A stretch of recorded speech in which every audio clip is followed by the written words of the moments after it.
À la fin des années 1970, les États-Unis découvrent une mystérieuse épidémie qui frappe majoritairement la communauté gay.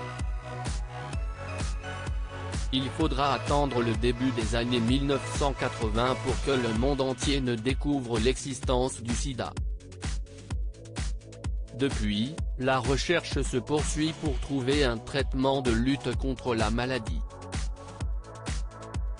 À une époque où les morts se comptaient par milliers, un chanteur français avait choisi de renoncer au sexe pour se protéger. En effet, CIST le populaire et mythique Michel Polnareff qui s'était confié sur le sujet avec sincérité lors d'une interview accordée au magazine Inrecuptible, en 2018. J'étais très actif sexuellement à l'époque, on était 3 potes, il n'y a pas une seule blonde qui nous échappait. On s'est bien marré.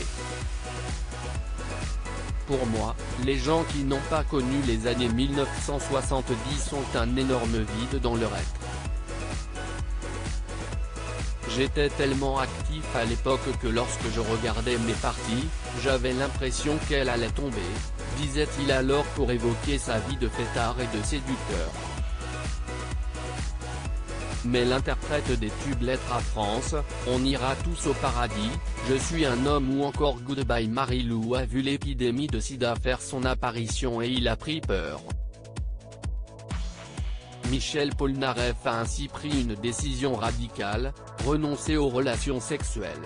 Après, il y a eu l'arrivée du sida, qui a calmé tout le monde et, pour ma part, j'étais tellement parano par rapport à ça que je suis devenu inactif, sexuellement, pendant au moins 3 ans, ajoutait l'artiste désormais âgé de 77 ans, qui prépare un spectacle immersif intitulé Polnareff. Renoncer, un temps, au sexe, CIST d'ailleurs l'un des sujets abordés dans la très belle pièce The Normal Art qui se joue actuellement à Paris sur la scène du théâtre La Bruyère, dans le 9e arrondissement.